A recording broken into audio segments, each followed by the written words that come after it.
Hey, Becca, we're so excited to have you on the show. Like I was telling you before we hit record, we've not really had a lot of guests on before to talk specifically about boundaries and even more importantly, how they're actually implementing it in their own business model. So, very excited to have this conversation with you today. I am so excited as well. I think the only reason I've really dived so much into boundaries is because I used to literally have none. So I'm excited to kind of share my findings. The recovering people pleaser in me Yes, sees you. exactly.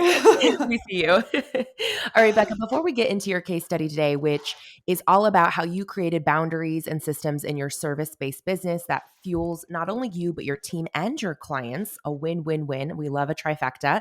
And that resulted in you reducing your own working hours from 45 plus hours a week down to 35, as well as also reducing your team's time and workload by 12.5%. And we'll get into the details of all of that in just a moment. But first, I want to hear your Cubicle to CEO story. What was that catalyst that made you take the leap into entrepreneurship? Great question. I forget what is the first episode of your podcast that I listened to, but I just remember nodding my head, sharing a lot when you were sharing your story about your cubicle to CEO life. So I went to school, I went to Arizona State for marketing and journalism, and most big business schools, they're promoting you, they're quote brainwashing you to go to work for a Fortune 500 company or a publicly traded company. Even though that was nothing I really dreamed of, those are the only companies at the job fair, right? And so I took a job at Target right out of college. I was like, you know what? It's not doing anything related to social media, but I love shopping at Target. I love Target as a brand. How bad can it be? I'll keep up to date with social media trends on the weekend. And that was kind of what I was hoping would happen. And it was like the opposite of what happened. I was working 50 hours a week and I had to work every other weekend. Some of my shifts would start at 4 a.m. Oh, no. Yeah, so it was dumb. It was my first real job, and all of my internships had been in social media. I honestly don't know what I was thinking. And I quickly, like you said, recovering people pleaser, I was trying to make it work so bad. I was seeing a therapist. I was seeing a doctor because I was like, my hair was falling out and I couldn't for the life of me figure out why. And he's like, did all this blood work and he's like, you're fine. Maybe you're stressed. And I was like, oh God, yeah, I'm stressed. And so I ended up actually quitting that job within 3 months. It just was not a good fit and I didn't have a job lined up. And I remember that was like, felt like rock bottom to me right out of college where I was like, I could have my pick at whatever internship I wanted in the marketing world. Why did I take this? Why am I now jobless 3 months later? Like it was a really low point for me. But I scrambled. I utilized my network. I got a job at a company in the Phoenix area called Blogettes. And it was a really small company. And I was fortunate enough to work my way up from part-time to their marketing director in 8 months because people left and my qualifications just fit the role. And so it worked out really well. And as much as I loved that job, it was startup culture, a little bit toxic, two female co-founders who weren't always on the same page. Expectations weren't clear. And I was so unhappy. I was so underpaid, but I stayed there about 2 years. And this was 2016, 2017. I took a course in how to manage Facebook ads. And at the time, the only people, freelance or not, who were running Facebook ads were men in their 40s. And so I think it was a really great competitive advantage for me to now have this amazing skill set. It was like right when Facebook ads were kind of at their peak. And after taking that course and having that skill set, I was like, oh my gosh, I could be making so much more money offering this as a service to small businesses in the area. So that was honestly the catalyst for me that opened my eyes to self-employment because I have such a marketable skill set right now. And so I put in my 2 weeks at that job. I actually negotiated to have them keep me on to do their ads as a freelancer. And over the next year and 4 months, worked on growing my freelance business. I made 6 figures in my first year and I rebranded to what is now Homemade Social Art Agency in February of 2019. We are now a team of 10 or a team of 11 if you count our amazing contractor. And it's been a really fun ride. That's incredible. I do see a lot of similarities. I can see why you were nodding your head as you were listening, which is, Yeah. I was actually just talking to my producer about this. I think literally the other day, I was like, oh my God, I always feel a twist of cringe whenever someone's like, oh, I went back and listened to your first few episodes. I'm like, oh my God, the Yes.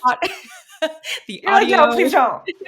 the content. I have no idea. I haven't listened back to any of those episodes in probably years, but I'm glad that there was still something that was resonant with you, because I can totally relate to not having the, for lack of a better word, awareness or wherewithal to understand that if you have a marketable skill, you can create a business, or you can have options outside of, like you said, the corporate Fortune 500 track that is presented to you through traditional institutions of education. Yes, that's so well said. It's so hard, right? When you're not exposed to people who have carved out a different type of career. If you're never shown those people, if they don't come Mhm. visit and guest lecture in your classes, Or if you don't have a family member who was exactly. entrepreneurial, like you're just like, well, this is the path I'm going to go down because it's all I know. And then when you're so unhappy, I think a lot of us unintentionally got into the entrepreneurial world because we just realized cubicle life wasn't going to work out. Yeah, and I have to applaud you too for having the foresight at such a young age to know that it wasn't a good fit and to not keep yourself stuck in that situation just to, I guess, appease the shoulds, especially if you struggled with being a people pleaser like I did. So, anyways, go us for Go cutting our us. corporate stint pretty short. Leading right into your case study about creating boundaries and systems that serve you, that serve your team, that serve your clients. So, like I said a moment ago, you used to work 45 hours or more a week. You were able to cut that down to 35 hours a week. I want to start with kind of a broader question about how you define a boundary, because I think for a lot of people, especially those who aren't used to practicing boundaries, there's a lot of misconceptions about boundaries and how, people might view it as a way to control someone else's behavior when it's really about setting clear distinctions for how you're going to act in a certain situation. But I want to hear your exact definition, what it means to you. Well, I think what I really had to wrap my mind around is that boundary needs to be set from the start of any working relationship, whether it's with a team member working for you or a client you are partnering with. So, a lot of our boundaries we now have, like when a client reaches out to us via the lead form on our website, the initial email that automatically gets sent to all leads literally has bullet points of like, we believe in relationships that operate X. And then we have it listed out, like having healthy relationships. We work half day Friday. Like we're setting the tone before I even speak to these people because I want them to self disqualify if they already know that they want to take advantage of us further.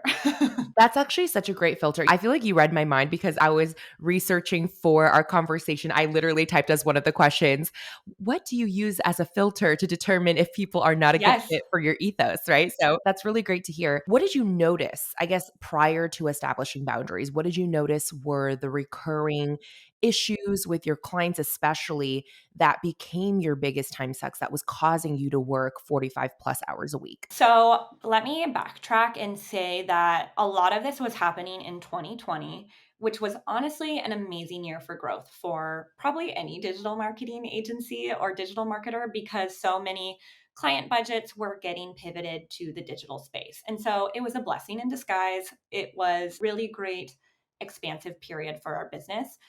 But like I said, I didn't have any of these boundaries put in place. And I quickly became so overwhelmed with clients who were texting me after hours, or they would even DM me via my personal Instagram, like a content request, which we now, spell out in our contract, like no DMs, because you can't delegate that to someone. It's really, you can't search that history. If I'm like, where did this girl tell me this content request? I don't want to be searching DMs, text, email. It just doesn't make sense. And other things we would get would be super last minute requests, like day of, hey, can we just throw this up on Instagram, when they had already approved what was going out today. So I sat down with our attorney and I was just like, something needs to change. Like, help me figure out where I can be setting rules that aren't going to be causing all of my clients to straight up leave me.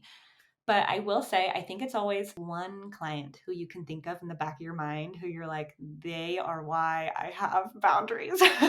We used to call those in my agency days PETA clients. We Wait, we what does that don't stand for? yeah, we try to keep the show clean, but it's pain in the yeah, you can fill in the Oh, blank, PETA duh. clients, Okay. yeah. Yes.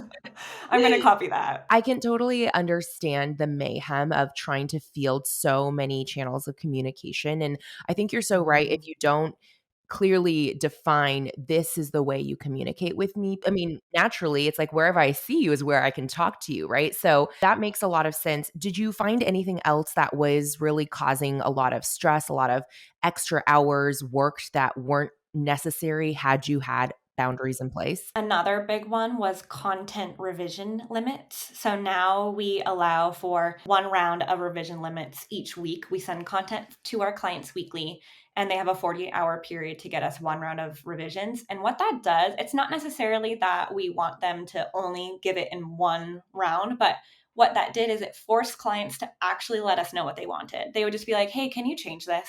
But now, because they know they only get one round, they're going to say, let's change this word, or I don't like the color of this picture or this graphic. It basically just helped improve communication by doing that. And whenever possible, we do have the option for clients to, like, we will bill out our hourly rate. If they do need additional edits, if something comes up, we're happy to do that. Say we have the time to do so, but that just like protects us and it helps improve the client relationship. I just want to pull that out real quick for our listeners because I love what you said about sometimes when people aren't giving us the quality of answers that we want or they're not respecting our work, what best supports our ability to deliver on a service. Sometimes it's so easy to blame the client and say, oh, they're the problem. But really, what you just shared there, it's like if you didn't give them that specificity of being like, you need to be intentional with what you tell us because you only have one chance to tell us. I really like that just slight mindset shift of, okay, if I'm not quite getting what I need from my clients, is there something I can do to help them make a decision more clearly or to communicate more clearly? So if you're listening to this, be brainstorming. I did want to also kind of just go piece by piece, Becca, of how you set boundaries in different areas in your business, because that was one of the things that really stood out to me when we were refining your case study for this episode, how you've been able to set boundaries in your calendar, in your phone, on your email, social media, and then like you've even alluded to, your contracts. But let's kind of go point by point. Let's start with your calendar. What did you change about your calendar? Okay, great question. I'm sure you also use a tool like Calendly or Acuity for allowing clients or podcast guests to book your calendar time slots. So I really take advantage of these settings in those calendars. So I allow for no external or internal meetings on Fridays. Fridays are like my day to do CEO things. And then between Monday and Thursday, I limit when each bucket of calls can be scheduled for. So I put buckets into like discovery calls and then reoccurring client calls. So our reoccurring client calls, they have a little more flexibility throughout Monday through Thursday, but it's between 10 and 3 p.m. Like those are our meeting hours if needed. I also, for discovery calls, those are only Tuesday, Wednesday. So on Tuesdays, we work remotely. And so I was like, there's really no point. If I'm in the office with my team, I want to be able to interact with my team. And so if I'm on a call on Zoom, I'd rather do it on a day where I'm at home and I'm not getting FaceTime with my team anyways. Other things we've done, and this was slowly over time and is our most popular calendar boundary, we do half day Fridays. It's amazing. That's so awesome. We started doing that last summer by just doing like the summer Friday policy in between Memorial Day and Labor Day. And we loved it so much that I worked with our attorney throughout Q4 of last year to slowly get all of our clients, as their contracts were renewing before summer 2023, to get them all on the new contract that stated like, okay, starting May or Memorial Day of 2023, we will be doing summer Fridays eternally. Wow. So, okay, I have a couple questions that popped up as this was happening. By the way, love Summer Fridays. We've implemented that on our side for a couple summers as well now too. We always look forward to it. Yeah, that's why you live there, is Oregon summer. Yeah, Oregon summer is beautiful because, 7 to 8 months out of the year, it's dreary and cold and raining. And so you don't feel as called to be outside, I feel like, during those months. But the fact that you made it a permanent policy, did you feel that there had to be a lot of reshifting of not only communication to clients of, okay, this is how our team works moving forward, like don't expect us to answer you on a Friday afternoon, but also how you restructured your own workload and your team's workload to be able to fit the same amount of work into less hours in a week? Honestly, it wasn't that big of a change. The biggest thing we did have to do is, like I said, we send clients content for review weekly with edits due within 48 hours.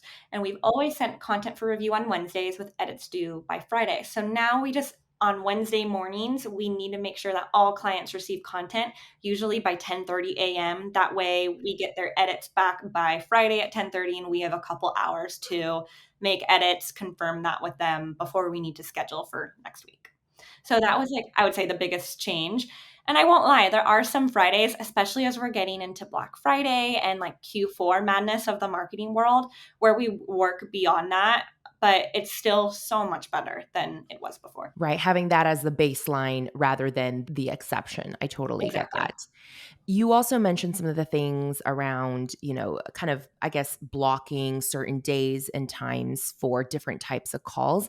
I am curious, do you still find it stressful? Not stressful, but like, I guess just not able to anticipate if someone, let's say, like a reoccurring client, because you give them a wider window to book, right? So maybe they're going to book with you on a Monday, maybe they're going to book with you on a Thursday, and it could be anywhere from 10 to 3. Do you find yourself feeling a little bit less prepared, I guess, to structure how you're going to spend a certain work day if you don't know well enough in advance what time they might book with you that week? Great question, and I should have clarified that. We have all clients on a reoccurring biweekly call time. So, like, if I meet with a client on Tuesdays at 10 a.m., I'm meeting with them every other Tuesday at 10 a.m.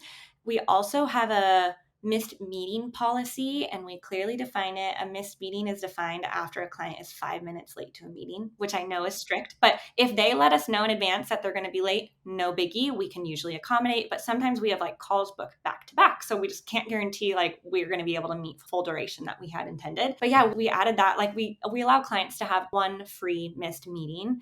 But honestly, the main reason we have that is not to like make money from the charge on the missed meeting fee. It's just so that they respect our time because we respect theirs. Yes. Ooh, I love that. You got to respect yourself before you can ask people to show you the same. So, just to clarify, that's a really interesting policy that I definitely want to dig into because, again, this is such a unique, I think, case study that we haven't really dug into on the podcast. So, for the missed policy, you're saying that if someone is 5 minutes or later, that they get charged a missed meeting fee. But let's say, okay, let's just use an example. Let's say you're meeting at 10 a.m. They show up at 10:07.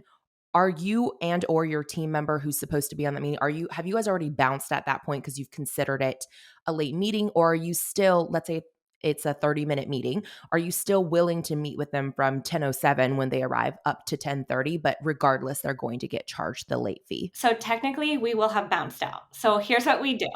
The day before the meeting, all clients automatically get sent an email from our account manager confirming the meeting time and with a link to the agenda. We make it so easy. And in the link to agenda, it has reminders about our meeting policy. So like what happens if they're late, what happens if they need to reschedule, what happens if they miss. And then if say it's 10:03 and my account manager and I are sitting in the waiting room waiting for the client, we also then send them one courtesy reminder like, hey, we're in the meeting room, hope to see you soon. And I would say 95% of the time, if clients running late, they will email us back saying like, sorry, stuck in a meeting, be there in 2. And it's like not a big deal. We will wait if time allows. But if not, we're out. We'll ask to cover off email and hopefully get everything we need from the client via email. I love how clear you are, like in every stage of the process. For our listeners who may be wanting to try implementing something similar in their business, what is the late fee, or I guess the missed meeting fee charge? $150. Ooh, okay. I want to ask you, did you choose this because you wanted it to be significant enough that it would sting a little, or like what was the thought? Exactly. Significant enough to where they're like, I cannot miss this meeting. Mm. But I don't want to rob them, but I want them to be like, oh, I saw that fee in the meeting outline. I want to make sure I'm there. 100%. No, I really do think that sometimes because of all the inputs that we get in the age that we live in, that it really is helpful to use money sometimes as a guardrail to help keep us on track, and that old saying, like people who pay attention, it really is true. And that risk, I guess, of having to pay a significant fee is enough for someone to maybe have a little bit higher accountability to timeliness. So Exactly. And like I said, we allow for one freebie. Like I get it. Sometimes things happen. We allow for one freebie per 6-month period, and that is our default term length. So it all kind of works out. Most people never go beyond that first missed meeting. That's great. And I do want to also Maybe. point out, yeah, fingers crossed. I do want to point out too that something that I've noticed is unique about online businesses versus traditional in-person service-based businesses is sometimes I feel like because we operate primarily in the digital space, I've noticed this among my peers, more so in my early years, but still I feel like it's worth pointing out. Sometimes I feel like we don't value the work we do as much because it's not transacted in person. And so, like, I'm just thinking of, for example, like every 2 weeks, I get my lashes filled, right? Like, that's a service I've paid for years and years and years because I'm a lazy And they person. look fabulous. Thank you. It's really a point of like, I just don't like spending time putting on Like makeup. that's your non-negotiable. 100%. Yes, I will make room in the budget for that. So, I think about that and I think about how, they're so clear with their studio policies. Like if you exactly what you're saying, if you miss an appointment, if you cancel less than 24 hours before, whatever it may be, your card on file will be charged for that. And it's not, I guess, out of the ordinary for a studio like that to have a policy. But yet for some reason in the online services world, I feel like people just, for whatever reason, they don't translate it the same to their business. So I'm telling this to encourage any of our listeners. If you're scared to implement a policy like what Becca is sharing here, don't be, because in the normal world that we live in, this is already, like, even with dentist offices, right? Or like dental offices, my eye doctor, like they all implement policies like this. So your service is not worth any less just because you operate online. That is so well said. And think about it like, okay, if you don't show up for a 15-minute meeting, you expect me to, one, have prepared for that meeting in advance and then sit in the waiting room for 15 minutes hoping you're going to arrive. That just wasted probably at least 30 minutes of my day, which I could have been working on your actual account and doing, real things for your marketing purposes rather than prepping for a meeting. So think of it that way. It's just like your eyelash gal. She could have used that time to book another paying client. Yeah. Opportunity cost, folks. Opportunity cost. All right, moving on, Becca, to your phone. So you already mentioned that you don't allow clients to text you, but is there anything else regarding your phone that you changed? Yes. Okay. So one I will say about my phone, I actually did sign up for it is an app called Open Phone. It is $9.99 a month and it gives you a new phone number. So I technically do give clients that phone number. The only instance I ever use it is for two-factor authentication. If I need to text a client, hey, just so you know, we just sent a code to get an Instagram. Can you let us know? Like that's really the only time I'm ever going to text them because the two-factor goes to their text anyways. So it just Easier. makes sense for them. Exactly. What is amazing about that app is it can set automatic, like out of office settings. So if a client texts me or calls me before or after, but after office hours, 9 to 5 or 9 to 12 on Fridays, they get an automatic text saying, hey, thanks so much. You've reached us outside of office hours. Please email me according to our policy. I'll get back to you as soon as possible. And the voicemail, it will take them straight to voicemail too with the same like that message. It is fantastic. The third great thing I'm going to plug about OpenPhone, it integrates with Slack. And so you have a Slack channel called Phone. You can add all your team members to it. So let's say a client or a team member on a remote day needs the two-factor authentication code. I text the client. The team member can still see in the Slack channel what the code is. It just makes it so easy. I'm obsessed. Okay. It is so cool. You need it. Wait, I do because okay, I'm sorry. I hold your thought for just a moment for what you were going to share next because I don't want you to forget it. But I just have to say I have used apps in the past that create essentially like a local looking phone number that you can Yeah. access, but nothing quite like what you described where you can integrate it with Slack and actually give your team access. One of the most annoying things actually about two-factor authentication, not even for clients because we don't, manage accounts for clients, but for us is whenever my team's trying to log into something and let's say I'm in a meeting and it's texting my phone, then they have to You can wait. change it. Yeah, I can change it. That's so brilliant. Okay. This is not an ad, by the way, for we're just No, sharing, it's not. an ad But for you Open need it. Phone, but we need it. So let's put that in the show notes in case any of you are listening and want to check it out. But anyways, Becca, continue with your thought. Moving on. So the rest is probably more so specific because I work so heavily in the social media industry. I downloaded the app. It's called Opal, like, the stone. And it is basically the glorified version of Apple's screen time monitoring app with more, a little bit rules, regulation, flexibility on what you can and can't use when you're in like work mode, for example. I set it to actually block me from social accounts between 10 a.m. and 3 p.m. So in the morning, I can still check in on client accounts. My team can be like, if I need to get into any account, I can go on desktop, but it really just turns off those notifications for me. I'm in do not disturb mode all day and I cannot be on those social apps. So it really helps. That one is pricier. I want to say it's like $100 for a year, but you can take breaks if you need to. You can leave early if you have to, but it's much better than like the default Apple screen time monitoring setting. Well, we're here for all of the app recommendations. So yes, anything that anything that Becca shares, we'll make sure to drop it in the show notes for you guys. Just to clarify, I realized earlier I said, because I assumed, so I could have been wrong about this. I had assumed that clients don't have, I guess, any way to text you. Now I'm hearing that you have a business number, right, that they can text, but that they'll receive an out of office message if they text outside of your normal 10 to 3 office hours. My question is, if they text you during office hours, do you have any policies regarding your response to them there? Yes. And I will say I am a little bit more flexible here. If they're emailing me about something that is a content request or something that I'm going to need to include a link or an attachment, I do have a saved note in my phone that can be like, hey, received. Thank you so much. Here, like as a reminder, we don't allow for texting these types of requests. Shoot me an email. I'll get back to you quickly. And we mentioned in the text that like this allows our team to better delegate and search past content request. Like we mentioned why it is beneficial, and we've never had a problem with it in the past. I like the education aspect too, because I do feel that sometimes people, it's not that people want to be annoying or they want to be disrespectful, right? But if you can kind of guide them to understand why it's actually better for them to follow your boundary, they're more inclined to actually adhere to it. So I think that's really smart. Anything else regarding phone before we move to email? No, that's all for fun. So for your inbox then, what are some of the boundaries that you've implemented? Okay, same sort of thing with, like I said, we're allowing clients to email us only outside of office hours. I'm not replying to any emails. There is another Gmail plugin called Boomerang, which allows you to, let's say I am checking my inbox on a Sunday and there's a really quick email I can reply to. I feel like sometimes I would be hesitant to reply to it because I'd be like, I don't want the client knowing that I'm working right now. Right. But it's so easy for me to reply.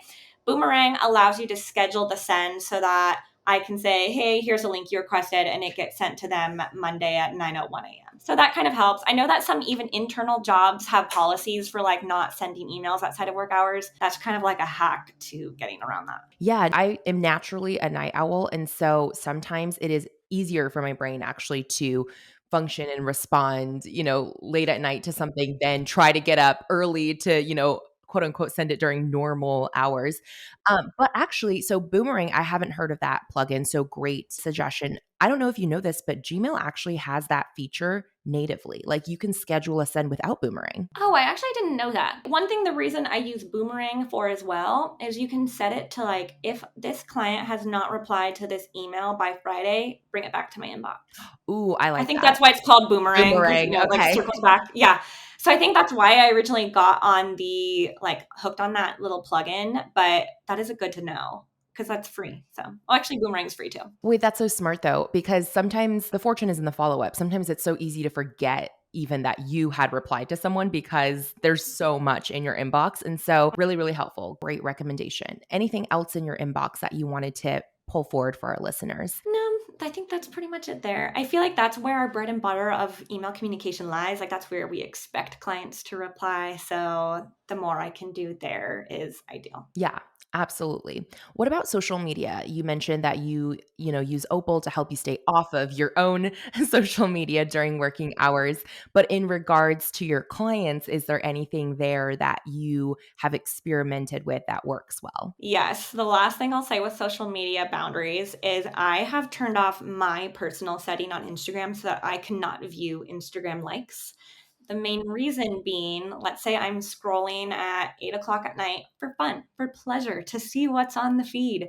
and I came across like one of our client posts, and maybe the post didn't do as well as I was hoping. My brain instantly would go into fixing mode, analyzing mode, like, what was it about this post that didn't do well? I need to remember to go over this with the team tomorrow to make sure we're brainstorming ways to avoid this. It didn't allow me to turn off my brain, and I wasn't allowed to enjoy social media as much as I did before. So I can still view like my own likes on my own page, but I think that's really one that's specific to working in social media. When I'm logged into the Homemade Social Instagram account, we have likes turned on for everyone. So like if I'm browsing there for work, I know I'm going to be seeing the likes, but just allows me to set one more boundary with my work. I really like that. I think that could be healthy too, even for your own personal like if you're not working in social media and you're listening to this, I think sometimes it's so easy to get sucked into self-critical mode of your own post not performing, right? As well as you might want it to. And comparison. Yeah, exactly. I feel like that's a really helpful, just additional layer to protect yourself, like you said, and the level of awareness that you exhibit with understanding that your default reaction is to get into fixer mode. Because same. I feel like we are so similar in that way.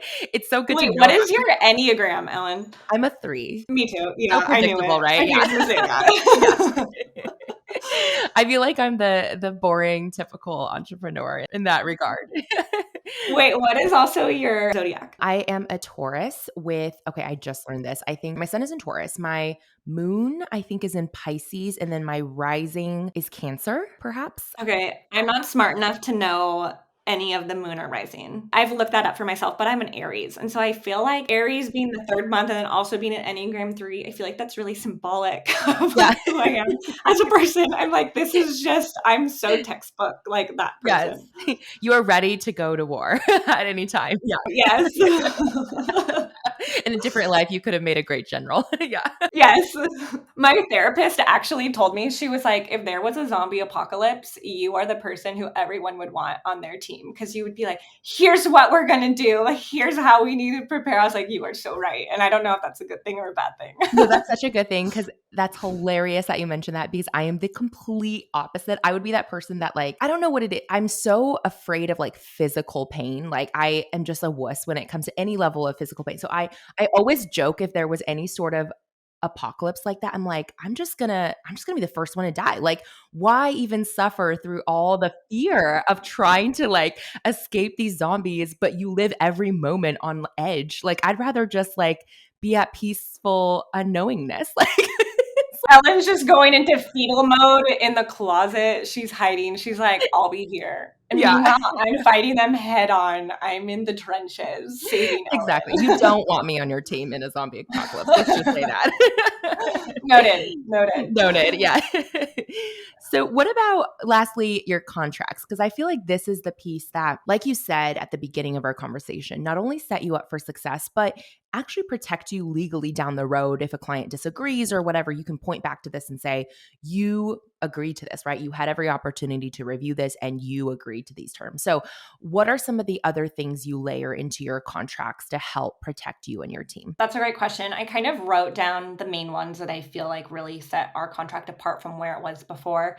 Again, half day Fridays and our overall office hours and anticipated out of office dates. And when clients, like, let's say I'm going on vacation, when do I need to let clients know? Like, when can they expect to know I'm going to be gone? Approved forms of email communication and like texting and DM policies, content request, content approval, and content revision limits or deadlines, and then how our hourly rate can play into that if they need to go beyond those if needed. Pausing services when invoices are overdue. We have a 7-day grace period. If payment is made 7 days later, all services pause. Late and rush fees. And then I wrote down screen time limits on social media usage. That's not necessarily like spelled out in our contract for like, just so you know, I'm not on social media between 10 and 3 p.m. because the rest of my team is, but just so they know, like I'm working as well. So like, I'm not going to be on social media all day. So that's kind of our bread and butter. I love that. Our contract is like our Bible. It's like what we live by. And I actually, this could be a good one to link for the listeners in your show notes as well. Jenna Rogers, and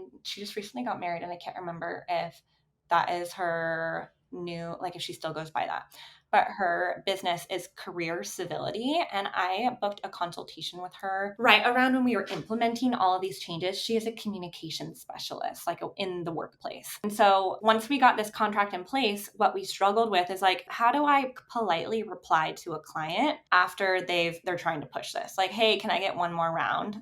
It's sometimes like, again, you go back to your people pleaser tendencies, like, yeah, we could do it if we needed to. But she really helped us to spell out professionally how we're going to reply to all of those boundary pushing requests from clients. So we have a Google Doc that we are always updating, always referencing, so we can copy and paste if we get like client wants to X, and then we just throw it into the reply. Ooh, that's such a good rec. I'll definitely have to check out Jenna's work. I love learning from communications experts. I remember years ago, one of the very early interviews on our podcast was with a Columbia University professor, Michael Hepner, who is a communications expert that has worked on a lot of like political campaigns and all sorts of different things in addition to his academia. And he talks about a lot of like nuances to not just the words you say, but like how you say them, the way your body's positioned, the pace at which you say them, the tone in which you say them, that like really can impact someone's willingness to work with you or against you. So anyways, if you're curious about that conversation as well, I will also link that resource in Great the show notes. idea. Yeah. And that reminds me, probably my favorite tip we learned from career civility is, let's say we have emailed a client twice requesting something and we still haven't gotten it back. Our account manager, you can in Gmail hit reply, but change subject line. And we change it to RE colon, is this still a priority?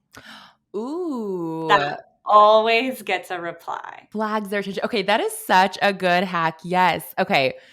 Jot that down, everybody. Let's test it Yes. and report back with results. I want you to DM Becca or tag us, both of us on stories. Let us know in how many minutes they replied. Ooh, That that's even email. better. Okay, wait, that's so good. By the way, what can you actually say your Instagram handle? My handle is bbooks, BBOOKS. Okay, amazing. We'll drop that in the show notes as well. So tag Becca and tell her how many minutes it took for your client to get back to you. This is like a great social experiment. Awesome. I'm curious, how did your existing clients react when you implemented these new changes with them and had them, sign new contracts? I can see how moving forward with new clients, right? It's like your established policy. They don't know any different. But for your existing clients who maybe were used to communicating with you or working with you in a different way, did you receive any pushback? And if so, how did you navigate that? That is such a good question. And that is what so much of my anxiety was wrapped around, because exactly like you said, I was like, are these clients going to push back for these new changes? Like, they've already signed this contract agreeing to this. What if we change the policy? So my attorney helped me lay out, okay, these clients, like we would just have written down in Asana, okay, on this date, this client's contract is renewing. I have a reminder to email them. I had a template like, hey, thank you so much for your business. We have loved working with you. I do want to let you know we're making some adjustments to our policies moving forward, explaining to them that like, this is not only good for us, this is good for everyone. And we're going to be allowed to serve you better because all of our other clients are moving to this policy as well. And no one gave me pushback. Wow. Fascinating. I was so anxious about it, and everyone was like, sure, done, signed. Like, it was really easy. I'm so glad that you told this story because that is such a great illumination of how so often the stories we tell ourselves are wrapped in just pure lies or fantasy, right? It's like our own fears that we project onto other people that we think they're going to react a certain way, when in their head it's like as routine as anything else. Like they're like, yeah, that makes sense. Okay, cool. You are so right. And I think a lot of these boundaries stemmed from me going to therapy, doing the work. Another great resource I would like to push is To Be Magnetic. Have you heard of that? I feel like the No, way I you haven't. speak, I'm like, you have to know about it. They have a podcast as well, but a lot of it is kind of like Manifestation 101, unblocking those fears that you have, unblocking your shadows, healing inner child. I think like as I learned more about myself and where those fears were stemming from, it allowed me to be like, oh, I need to set a boundary on that, or I need to email clients and change those policies. That's such a good resource. The show notes is going to be a gold mine if you can't already tell. Like if you're not checking out the show notes today, I don't know what you're doing. So make sure you do. Lots of resources for you to explore there. I really appreciate that you moved forward despite feeling very scared about what that pushback could be. And I think it's smart. This is another piece I wanted to pull out for the listeners. I think it's smart that you waited until their current term was up. So it wasn't like you were, what is it, like pulling out the rug from under them on something you had already previously agreed to. You honored your word, but then you said, look, if you want to continue with us moving forward, this is what that working relationship is going to look like. And I think that made the task of doing so more digestible for me because I was asking one client at a time. And so in my head, I was like, if 60% of my clients push back on the same day, like say I had emailed them all at the same time, I don't know what I would have done. So allowing myself to kind of like do it in increments really helped me too. Oh, yes. Pacing yourself. Good tactic. Good for financial reasons. Yeah, too. good for financial reasons. Yeah. You don't want everyone dropping off on the same day. Yeah. Right.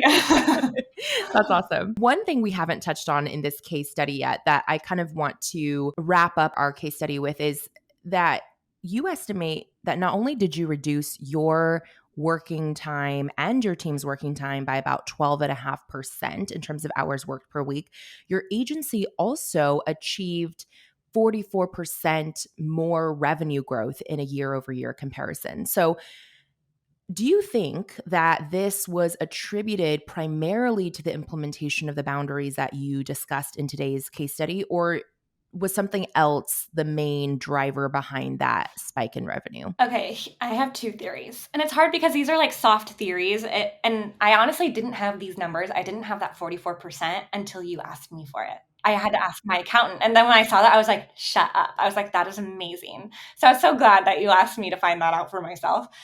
But two things. I think it helps with employee retention. Employees are happier. I have better girls. I am spending less time training new hires. I can trust my team. That helps with making more money because they're more talented alone. Secondly, because we have these boundaries, we're no longer wasting time making that fourth set of revisions that we didn't have in the contract prior. So our existing team can take on more projects, more clients without having to work more hours. So I think that it's a combination of the two. And I think that just because of the two, our quality of work has gotten better because we're not making edits. We're not spending as much time going back and forth with clients in the inbox. We're just allowed to like do good work. Yes.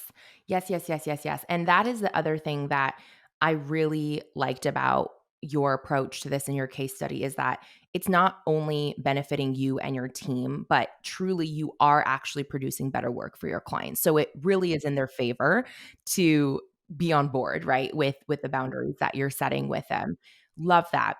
My final question for you in this case study is the one area that we didn't touch on in terms of boundaries, and that's boundaries between you and your team. So we talked a lot about, your boundaries with your clients, but is there anything that you also implemented with your team to better define that working relationship? I would say a lot of it is just mirroring the same, more so office hour policy that we have with clients. I do not expect my team to be working outside of our hours in the inbox and Slack really anywhere. I think just as I've gotten older, I'm like, if my hairstylist can only fit me in on a Wednesday at 2 p.m., I don't want to feel guilty about having my girls to take PTO for something similar. So I have also allow for them to have 8 hours of just personal time off that is separate from their paid time off for little appointments that come up like that. And I think they respect those boundaries. I've never really had to worry about a team member going over their hours clocked in or, misreporting something like that. But I think there's just mutual respect because I follow those boundaries and I expect them to as well. That's such a good word to end on. Well, 2 words, I guess, technically. Mutual respect. I feel like that's kind of the thread of everything you've shared today. It's all rooted in how can you create the best relationship where all parties mutually respect each other. So true. Thank you so much, Becca, for sharing all of your wisdom and all the little hacks. Like, seriously, so good. Again, check out the show notes. And you are such a star interviewer. Thank you. I am surprised you were never on the Today Show. You're just an excellent reporter. Wow. Okay. I'm like, my whole face is glowing if you're watching this on YouTube because because that is literally my dream job, is to be a daytime television talk show host. I'm not joking. That has always been my dream. Interviewing is a craft for me. I really take it seriously. And so your words of affirmation mean a lot. Thank you so much. Becca, where can our listeners further connect with you and Homemade Social if they want to be a client or a collaborator? Excellent question. My Instagram handle, like I said, is at bbooks, BBOOKS. Homemade Social is on Instagram and all other channels at Homemade Social on Instagram. There is an annoying underscore at the end, but you'll still find us. And then our website is homemadesocial.com. There's a big button in the upper right-hand corner if you want to work with us. Amazing. Thanks, Becca. Thank you for having me.